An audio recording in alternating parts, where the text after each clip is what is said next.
They said it was impossible. He said he'd need until morning. The engineers had walked away 3 hours earlier. The assistant had dared him as a joke, a clipboard, and a half smile. He opened the panel and saw what they had missed. 4:47 p.m. The last engineer walked away from the grounded jet with the slow, deliberate gait of a man who had already written his report in his head. He did not look back at the engine. He did not look at the toolbox on the tarmac. He looked at his watch, then at the terminal, then at the sky, as if calculating exactly how many hours of delay this would cost, and how many people he would need to blame. His name was Paul Morrison, and he had been the lead diagnostician for Beltran Field's maintenance division for 11 years. He had a degree from Embry-Riddle, a certification from Boeing, and a wife who had stopped asking when he would be home. None of that mattered now. The engine was silent, the jet was grounded, and Paul Morrison had just run out of ideas. The assistant watched from the terminal window. Her name was Claire, and she had been the airport CEO's executive aide for 3 years. She was 28 years old, wore a charcoal blazer that cost more than most people's rent, and had learned that the fastest way to get ahead in an airport was to never let anyone see you hesitate.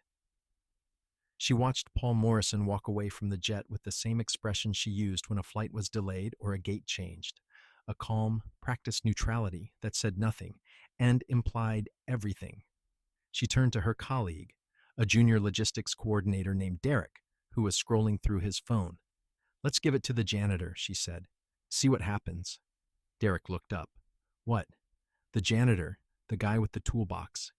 He's been standing by the fuel truck for the last hour. He's got a dented green box and a cracked lens. Let's see what he does." Derek laughed. It was a small, polished sound, the kind of laugh that was designed to be heard but not remembered. "You're kidding." "I'm not," Claire said. "It's a paper trail. We document that we exhausted all options. The janitor is an option." She walked to the tarmac door, her heels clicking against the polished concrete, and stepped out into the evening air. The jet loomed above her, a white whale of carbon fiber and aluminum, its engine cowling open like a mouth waiting to be fed. She saw the janitor standing by the fuel truck, his posture slightly stooped, his faded navy blue polo shirt bearing the embroidered white letters, Beltran Field. He held a dented green metal toolbox with a broken latch. A brass key on a frayed lanyard hung around his neck. "Hey," she called out. "You, with the box." The janitor looked up. His eyes were a steady hazel, set under straight brows, with a faint furrow between them. He wore a pair of tortoiseshell-framed glasses with a small crack in the left lens. He did not blink. "Yeah," she said, walking closer. "You ever worked on a jet before?" He looked at the engine, then at her, then at the engine again. "A few times," he said. She handed him the clipboard. "It's grounded. Engine won't start. Diagnostics are clean. The engineers say it's a firmware issue, but they can't patch it until tomorrow. The CEO wants it in the air by morning. Think you can take a look?" He took the clipboard. He did not scan it. He did not ask questions. He set it on the toolbox, knelt down, and opened the latch. Inside, arranged with a precision that seemed almost surgical, were tools she had never seen before.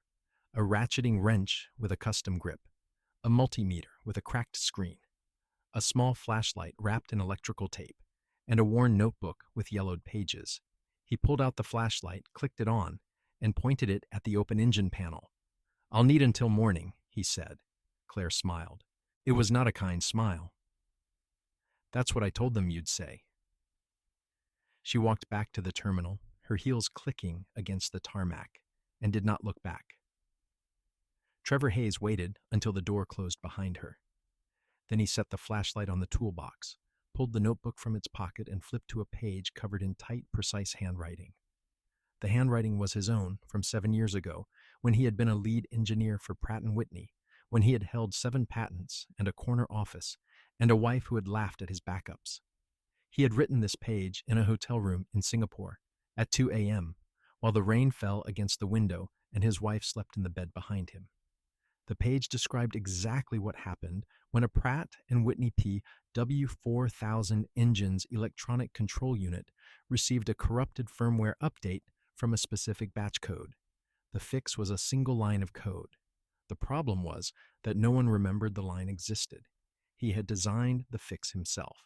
He had filed the patent, and then he had walked away from it all because the crash that killed his wife had been caused by a different firmware error, one that he had not caught, one that had been buried in a report that no one read, and he had spent the last 4 years convincing himself that he had no right to touch an engine again. But the jet was grounded, and the assistant had dared him, and his daughter, Lily, was waiting at home with a stuffed rabbit and a yellow sundress with hand-stitched daisies that her mother had made before she died. He walked to the engine panel, knelt down, and shone the flashlight inside. The interior was dark and warm, smelling of fuel and metal, and the ghosts of 1,000 flights. He traced a wire with one finger, following its path from the sensor to the control unit. He saw the problem immediately.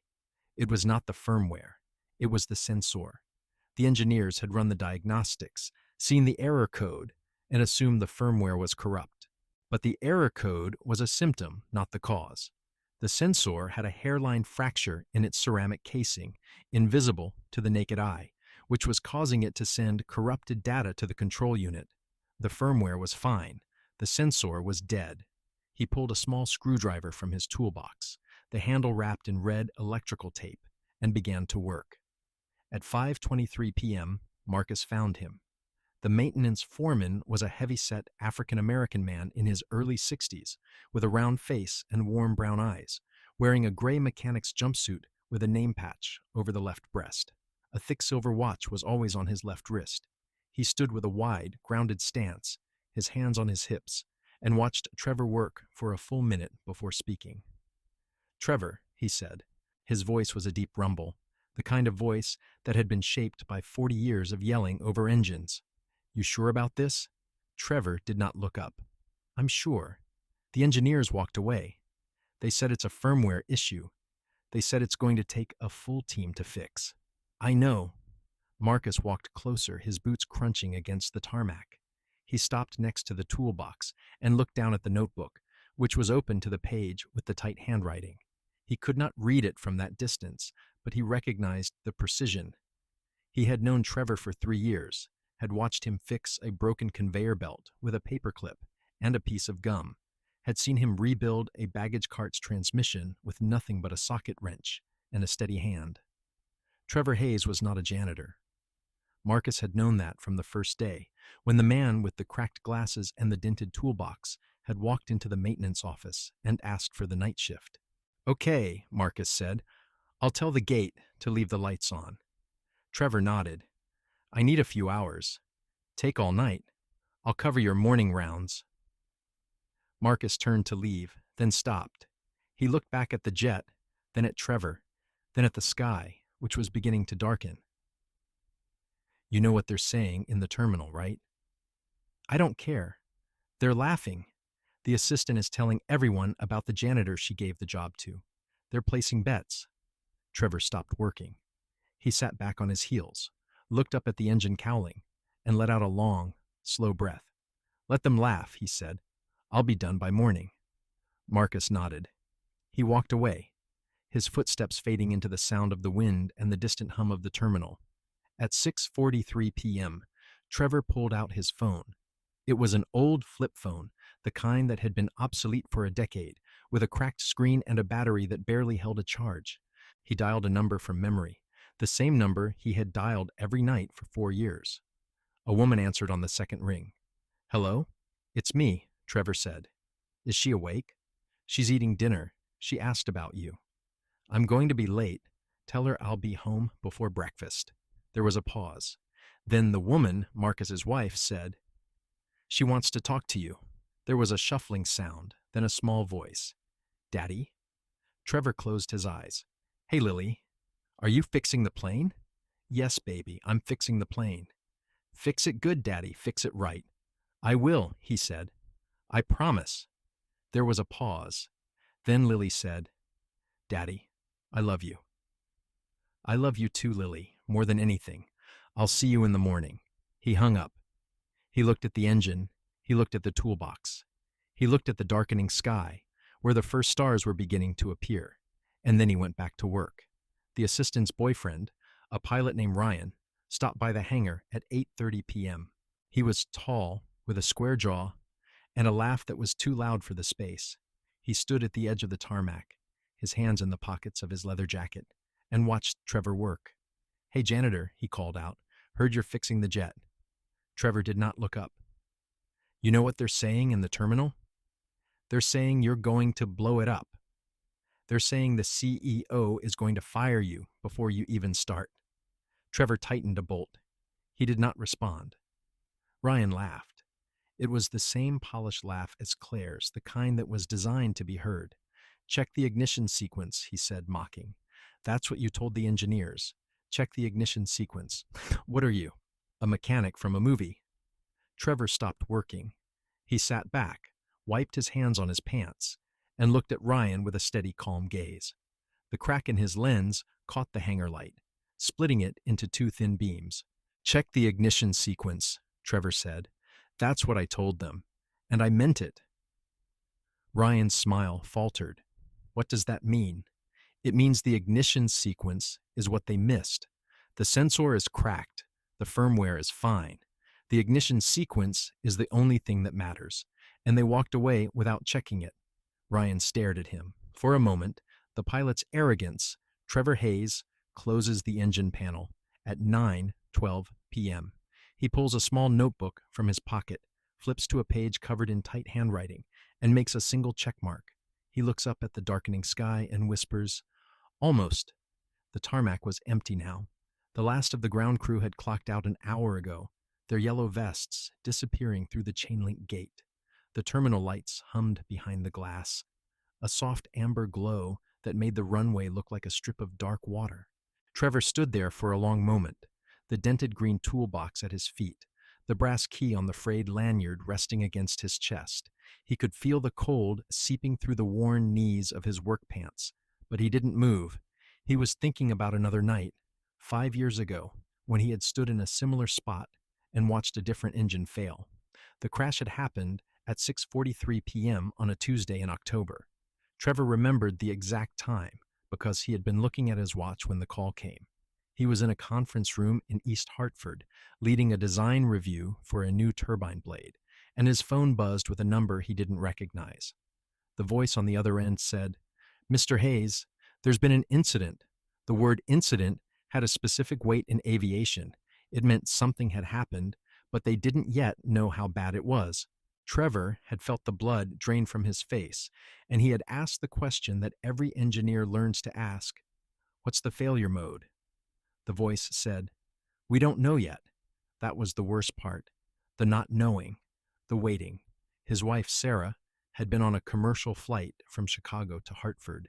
She was coming home from a conference, a pediatric cardiology symposium, where she had presented a paper on congenital heart defects. Trevor had been proud of her, the way she could talk about a 4-chambered heart with the same precision he used for a Pratt and Whitney PW4000. They had a joke between them. She fixed hearts that beat, he fixed hearts that didn't. But on that Tuesday, the heart that didn't beat was a turbine engine. The aircraft lost power at 38,000 feet. The pilots managed a partial restart, but it wasn't enough. The plane came down in a field outside of Scranton, Pennsylvania. There were 147 passengers. Sarah was one of them. Trevor had not cried at the funeral. He had stood in a black suit, his daughter Lily in his arms, her small hand clutching his collar, and he had stared at the casket with the same steady gaze he now aimed at the engine panel. The funeral director had asked if he wanted a moment alone. Trevor had said no. He had walked back to the car, buckled Lily into her car seat, and driven home in silence. That night, he had gone into the garage and opened his toolbox. He had taken out a notebook, the same one he now carried in his pocket, and he had written the date and time, October 17th, 2019, 8:14 p.m. Then he had written the word "why" and stared at it for 2 hours. The investigation had taken 6 months. The National Transportation Safety Board had issued a report that cited a manufacturing defect in a fuel metering valve. Trevor had read the report 17 times. He had memorized every line, every diagram, every recommendation. He had known the engineers who designed that valve. He had worked with them. He had signed off on the testing protocol. The guilt was not a thing he could describe. It was a weight that lived in his chest, a cold pressure that made it hard to breathe when he thought about it.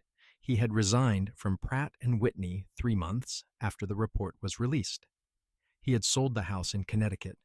He had moved to a small rental in a town called Millbrook, 100 miles from the nearest airport, and he had taken a job as a janitor at a high school. The work was simple. The work was quiet. The work did not require him to think about engines, but the work also did not pay enough. After a year, he had found the job at Beltran Field, a small regional airport that serviced charter jets and cargo planes. The pay was better, and the hours allowed him to pick Lily up from school at 3 o'clock. Marcus, the maintenance foreman, had hired him on the spot. "You know your way around a toolbox?" Marcus had asked, his deep voice rumbling like a diesel engine. Trevor had said yes. Marcus had looked at him for a long moment, his warm brown eyes catching the crack in Trevor's glasses, and then he had nodded. Good enough. The small house that Trevor rented was a 2-bedroom bungalow with a peeling porch and a garden that Sarah would have loved. Lily had planted sunflowers in the spring, and they now stood taller than her, their yellow heads turned toward the sun.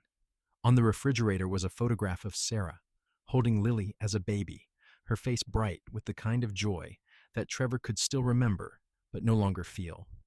Next to the photograph was a drawing Lily had made, a stick figure with a toolbox, and the words, "My daddy fixes everything." Trevor looked at that drawing every morning. He did not believe it, but he let himself pretend. At 10:15 p.m., Marcus found him under the jet. The older man walked across the tarmac with a slow, deliberate gait, his gray mechanic's jumpsuit rustling in the cold wind. He carried a bucket-sized coffee mug, steam rising from the lid. "You still at it?" Marcus asked, his voice carrying the weight of 40 years in aviation. Trevor slid out from under the engine housing, his hands black with grease. "Almost." "Almost what?" "The engineers said it was a total loss." "Engineers are wrong sometimes." Marcus took a long sip of his coffee. He did not argue. He had learned, in the 6 months since Trevor had started working at Beltran Field, that the man with the cracked glasses did not make claims he could not back up. "You need anything?" Trevor thought for a moment. "I need a phone." Marcus pointed to the maintenance shed. "Landline in the office.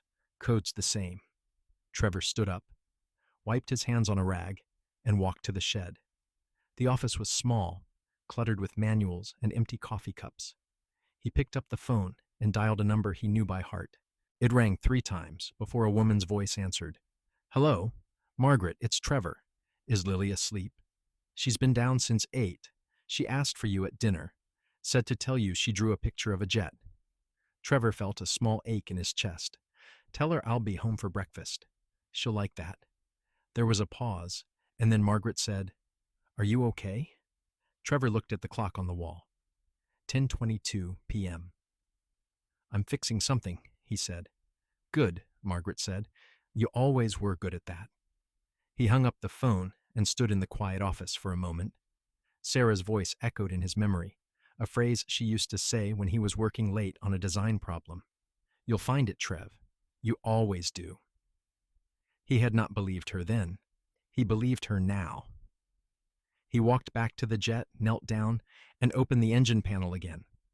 The problem was not in the fuel line or the ignition system. The engineers had checked those. The problem was in the firmware, a corruption in the engine control unit that caused the fuel-to-air ratio to drift at high altitude. It was a known issue, one that Trevor had helped fix years ago at Pratt & Whitney. The fix was a software patch, a few lines of code that recalibrated the sensor logic. He had written that code himself. He had tested it on a test rig in East Hartford. He knew it worked. He pulled out his notebook, flipped to a page covered in tight handwriting, and found the patch. He had copied it from his old files. A backup he had kept in a box in the garage. Sarah had always joked about his backups. "You'd back up a sunrise if you could," she used to say. He had smiled then. He did not smile now, but he felt a small flicker of something close to hope. At 11:47 p.m., he used Marcuse's laptop to download the patch from a private server. The terminal password was Sarah's birthday. He had not changed it in 5 years. He would not change it ever. At 2:03 a.m., Trevor tightens the last bolt on the fuel line. He wipes his hands on a rag, stands, and looks at the engine with a long, steady gaze. "One more thing," he says to himself. At 2:03 a.m., Trevor tightens the last bolt on the fuel line. He wipes his hands on a rag, stands, and looks at the engine with a long, steady gaze. "One more thing," he says to himself. The words hang in the cold air of the hangar, and for a moment he is somewhere else entirely.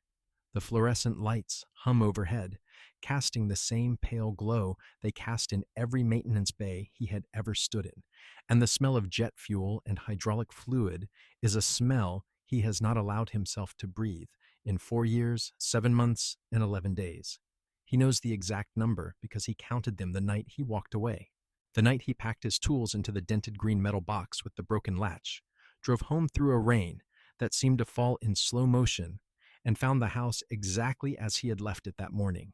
The coffee cup still on the counter, the newspaper still folded to the business section, the photograph of his wife on the fridge, her hand raised in a wave, her smile wide and unguarded, as if she had just said something funny and was waiting for him to laugh. She had been a pilot, a senior captain for a regional carrier, 23 years of clean logs and safe landings, a woman who could read the weather in the way the clouds stacked at sunset. She had taught him to fly on weekends, her hand over his on the yoke, her voice calm and precise in his headset. "Feel it," she would say. "Don't think it. Feel it." The crash had been a mechanical failure, a sensor that reported the wrong temperature, a firmware glitch that told the engine it was overheating when it was not, a cascade of false alarms that led the pilots to throttle back at exactly the wrong moment. The investigation had taken 8 months. The report had been 243 pages. The root cause was a single line of code that had been written by a junior engineer who had been working on 3 hours of sleep. And Trevor had been that engineer's supervisor. He had reviewed the code himself. He had signed off on it. He had missed the error because he was distracted, because his daughter had been up all night with a fever, because his wife had been on a red-eye to Chicago, and he had been trying to reach her on the phone. The call had gone to voicemail. The message was still on his phone, saved in a folder he had never deleted, her voice saying, "Hey, it's me. I'm about to take off. I'll call you when I land. I love you." He had not listened to it in 4 years, 7 months, and 11 days. He knew exactly what it said. Trevor sets the rag down on the toolbox and walks to the small table where he has laid out his notebook, the laptop from Marcus's office, and a worn leather case that contains a set of precision screwdrivers he had not touched since he left Pratt & Whitney. The laptop is old, a gray plastic thing with a cracked trackpad and a battery that lasts 40 minutes, but it connects to the internet, and that is all he needs. He types the address of a private server, one that still exists because he pays the hosting fees every month from an account his daughter knows nothing about. The login screen appears, clean and white, and he enters a username he has not used in years. THayes_PW_20005. The password is his wife's birthday. It has always been her birthday. It will always be her birthday. The server opens to a directory of files he built over a decade of work: schematics, diagnostic tools, firmware patches, test protocols. He scrolls past folders labeled with project codes and dates until he finds what he is looking for: a file named ECUS_fix_V2.3. It is a fix he designed for a known bug in the engine control unit, a bug that the manufacturer had refused to acknowledge because it only appeared under very specific conditions: a certain altitude, a certain temperature range, a certain age of the firmware, the conditions that exactly matched the jet sitting on the tarmac outside. He downloads the file, transfers it to a USB drive from his toolbox, and walks back to the engine. The panel is still open, the wires still exposed, the housing still warm from the hours of work. He kneels, inserts the USB into the diagnostic port, and waits. The screen on his laptop flickers. A progress bar appears. 0%, 12%, 47%, 89%, 100%. He disconnects the drive, closes the panel, and runs a diagnostic. The engine control unit reboots, cycles through its checks, and reports all green. The temperature sensor reads ambient. The fuel flow is within spec. The ignition sequence is ready. Trevor sits back on his heels and lets out a long breath. The crack in his left lens catches the light, and he pushes the glasses up his nose, a habit he has not broken, a gesture he does not even notice anymore.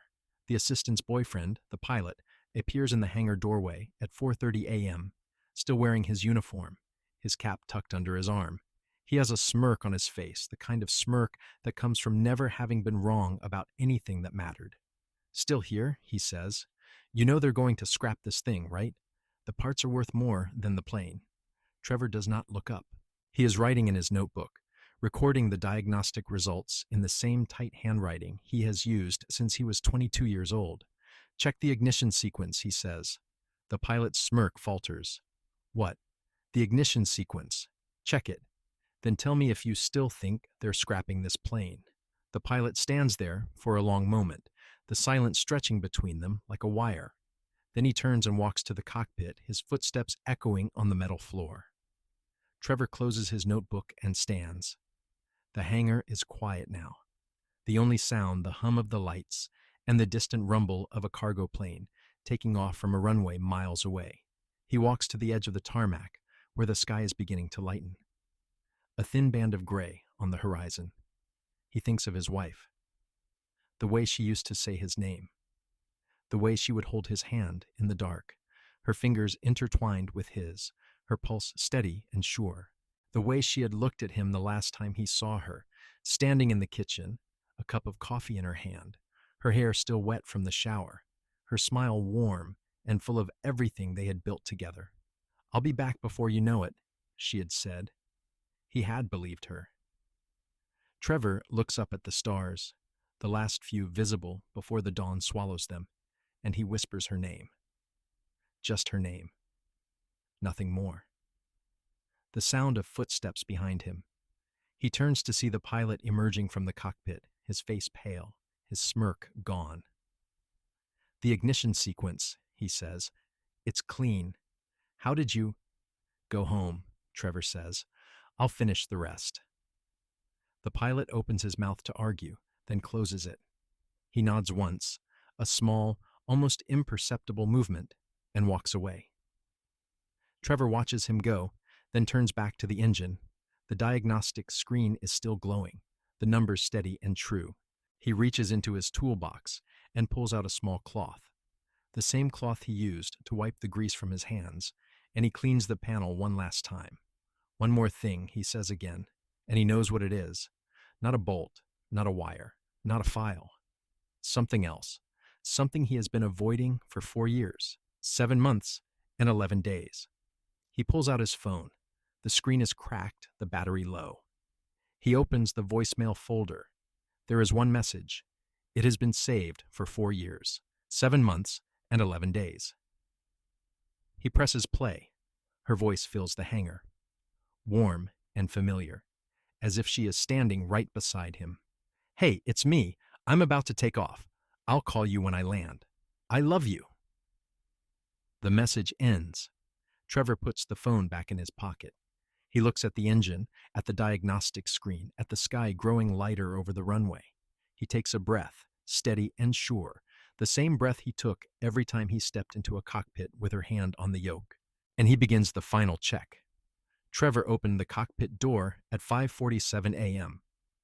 The leather of the pilot's seat was cold beneath him, the yoke familiar in his hands in a way that made his chest tighten. He took a long breath, the kind he hadn't taken in years, and let his fingers rest on the throttle quadrant.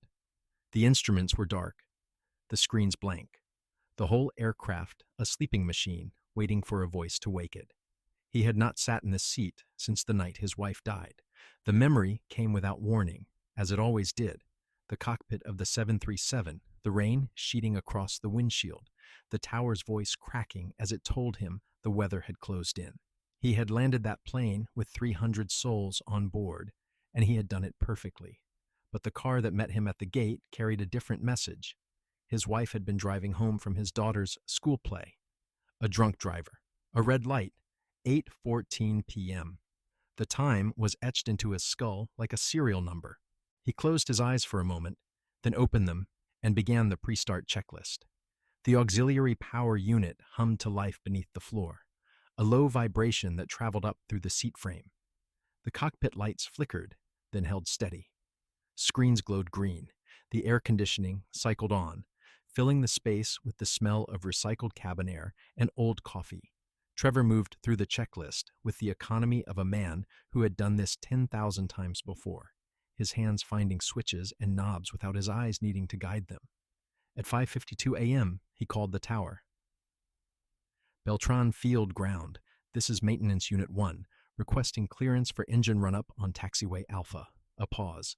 Then, Maintenance Unit 1, say again your call sign. Maintenance Unit 1, I'm in the grounded 737 on the North Apron, requesting engine run-up clearance.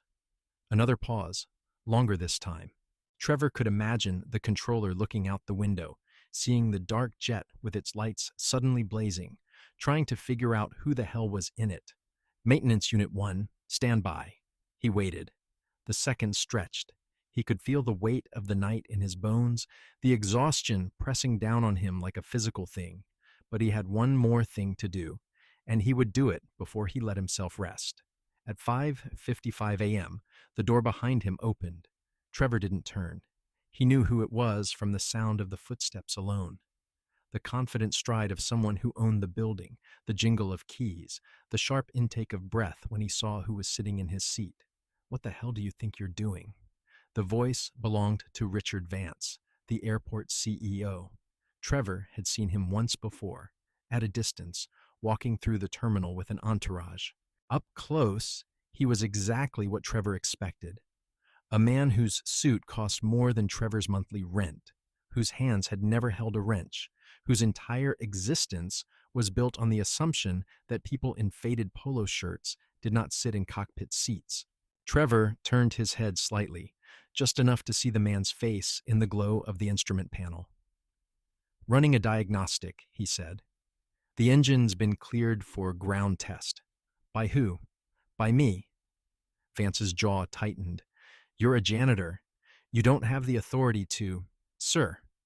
Trevor's voice was quiet, but it cut through the man's bluster like a blade.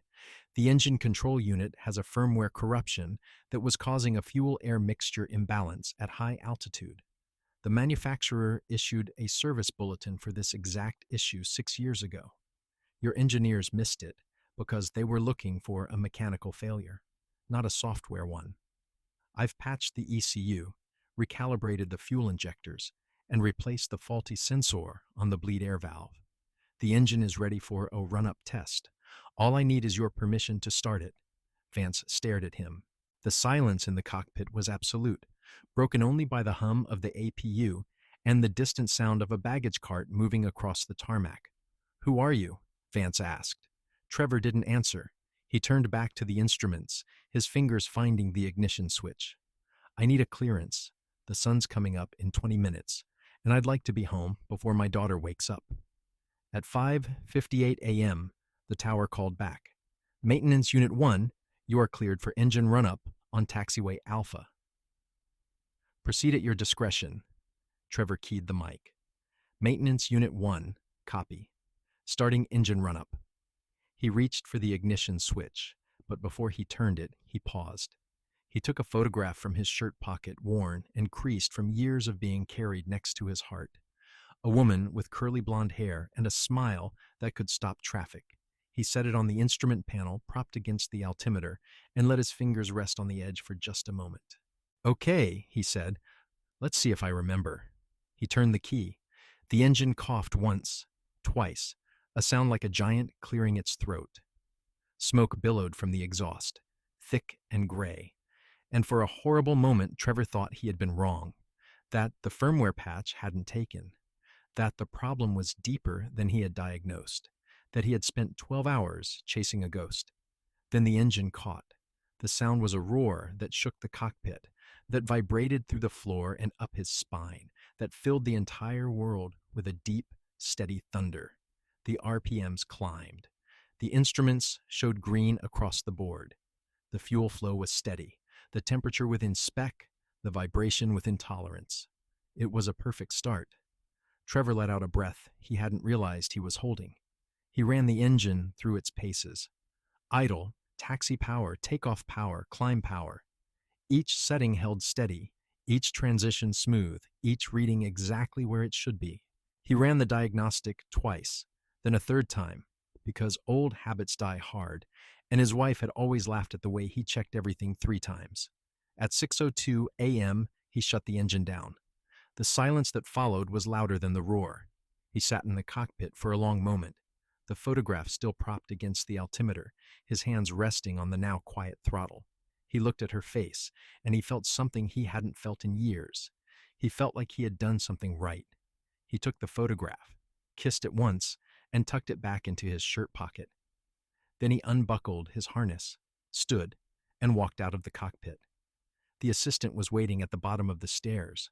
Her name was Claire, he had learned during the night, and she was holding a coffee cup that had gone cold in her hands. Her face was pale, her eyes wide, and she was staring at him like she had just watched a ghost walk out of a burning building. "How?" she asked. Trevor wiped a streak of grease from his cheek with the back of his hand. "I used to work for Pratt and Whitney," he said. "I designed the engine control unit for this aircraft. I know it better than anyone on the ground." Claire's mouth opened, then closed. She looked at the engine, still ticking as it cooled, then back at him. "You're not a janitor." "No," Trevor said, "I'm not." He walked past her, toward the maintenance shed where his toolbox was waiting. The dented green box with the broken latch.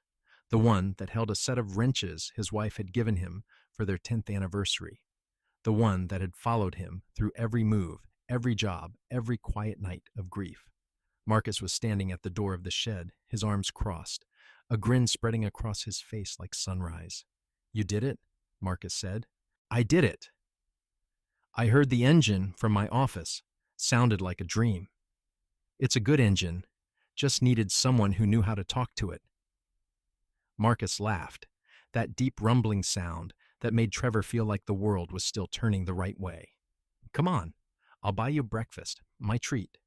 Trevor shook his head. "I need to get home. Lily's waking up soon." Marcus's grin softened. "She's a good kid. You're a good father, Trevor." Trevor looked down at his hands, still smudged with grease, still trembling slightly from the adrenaline. "I'm trying."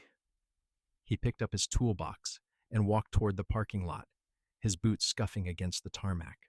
The sun was just beginning to break over the horizon, painting the sky in shades of pink and gold. The air was cool and clean, carrying the smell of jet fuel and morning dew. He drove home in the gray dawn, the dented toolbox on the passenger seat. The streets were empty, the houses still dark, the world just beginning to stir. He pulled into the driveway at 6:47 a.m., killed the engine, and sat for a moment in the quiet. The front door opened. Lily stood in the doorway, her curly blonde hair a mess, her yellow sundress with the hand-stitched daisies wrinkled from sleep. She was holding her stuffed rabbit by one ear, and she was smiling. "Daddy," she called, "you fixed it." Trevor got out of the car, walked up the path, and scooped her into his arms. She was warm and small, and she smelled like sleep and laundry detergent, and he held her tighter than he needed to. "I fixed it," he said. "I fixed it." And for the first time in years, he felt something close to peace. The engine roars to life at 6:02 a.m. Trevor steps down from the cockpit, his face streaked with grease and sweat. The assistant stares, her coffee cup frozen halfway to her lips. The sound is a deep, steady thunder that vibrates through the tarmac, through the soles of his scuffed black steel-toe boots, through the dented green metal toolbox he left at the base of the maintenance ladder. He does not look back at the engine. He does not need to.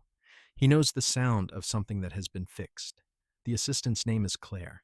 She lowers the coffee cup slowly, her hand trembling just slightly.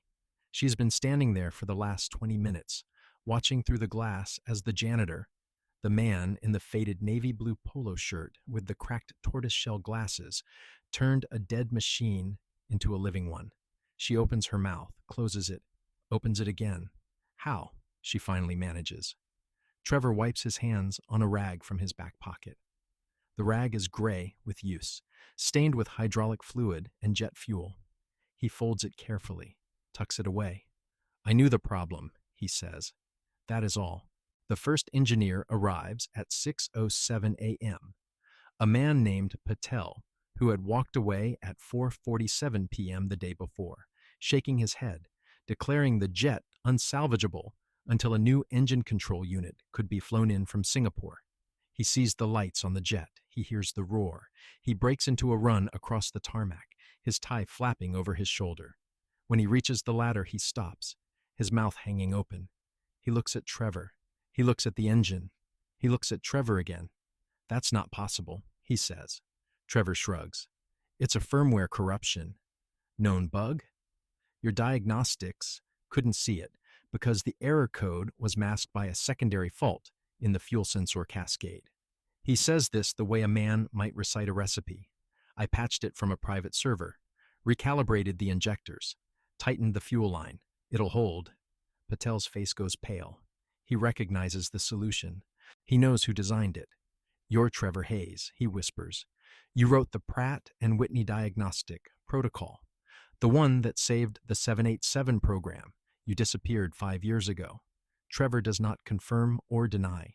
He simply picks up his toolbox, the broken latch clicking against the metal, and starts walking toward the terminal.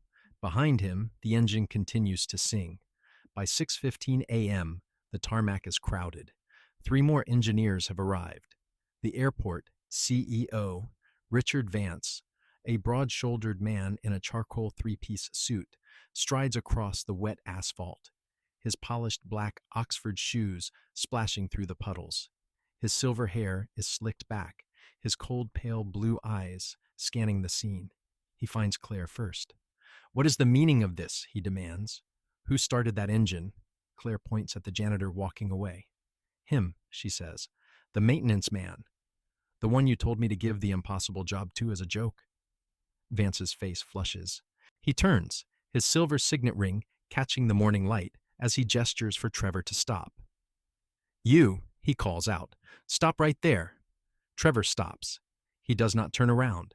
He stands with his back to the CEO, the brass key on the frayed lanyard hanging against his chest, the toolbox heavy in his hand. He waits. Vance walks up to him, his voice sharp. Do you have any idea what you've done? That engine was under warranty. You've voided it. You've compromised the aircraft's certification. I'll have your job for this. Trevor turns slowly. His hazel eyes, behind the cracked lens, are calm. He reaches into his back pocket and pulls out a worn leather wallet. It is old, the edges frayed, the leather cracked. He opens it and hands Vance a laminated card. I think you'll find I'm still certified, he says. Vance takes the card. His eyes scan it. His face goes from red to white. The card reads, Federal Aviation Administration, A&P Mechanic, Trevor Hayes, certification date, 2005. Below it, in red text, Pratt and Whitney certified, lead engineer, engine control systems. Vance's hand trembles. He looks up at Trevor. You're the one, he says, the one who designed the system, the one who walked away after the crash. Trevor takes the card back, slides it into his wallet, tucks the wallet away. I'm the janitor, he says. I fixed your plane. It's ready for inspection. The silence that follows is the loudest thing on the tarmac. The engineers stare. Claire stares. Vance stares. The only sound is the engine, still running, steady and true. At 6:43 a.m., Trevor's phone rings. He pulls it from his pocket. A battered flip phone, the screen cracked. The caller ID reads, Marcus. He answers. Yeah. Marcus's voice is warm, concerned. You still alive down there? Lily's been asking for you. She wants to know if you fixed it. Trevor smiles. It is a small, tired smile, the first one in hours. Tell her I did, he says. Tell her I'll be home for breakfast. He hangs up. He looks at the terminal, at the windows where passengers are starting to gather, watching the jet that was supposed to be grounded. He looks at the sky, pink and gold, with the rising sun. He looks at the toolbox in his hand, the dented green metal that holds everything he needs. He does not look back at the CEO. He does not look back at the engineers. He walks toward the parking lot, his scuffed boots making soft sounds on the wet tarmac. Claire catches up to him, her heels clicking against the asphalt. Wait, she says. I don't even know your real name. Trevor stops. He turns. He looks at her, the crack in his glasses catching the light. Trevor, he says. Trevor Hayes, but you can call me the janitor. It's what I am now. He walks away. He gets into his old sedan, a rusted blue Honda with a dented fender. He places the toolbox on the passenger seat. He starts the engine, a small, humble sound compared to the jet, and drives out of the airport through the gates onto the highway that leads home. He pulls into the driveway at 7:12 a.m. The small house is quiet, the porch light still on. He sees a face in the window, a small face with curly blonde hair and wide blue eyes. Lily. She waves. He waves back. He steps out of the car. He does not take the toolbox. He does not need it. He walks up the path, the morning dew wetting his boots, and opens the front door. The smell of pancakes, the sound of cartoons, the sight of his daughter running toward him, her yellow sundress with hand-stitched daisies fluttering, her stuffed rabbit clutched to her chest. She crashes into him. He kneels down, wraps his arms around her. She smells like soap and sleep. Daddy, she says, did you fix it? He looks at her. He looks at the photo on the fridge. His wife, smiling, her hand on her belly, pregnant with Lily. He looks at the small house, the worn furniture, the life he built from the wreckage. Yes, he says, I fixed it. And for the first time in 5 years, he believes it. What would it take for you to walk away from everything you built and start again?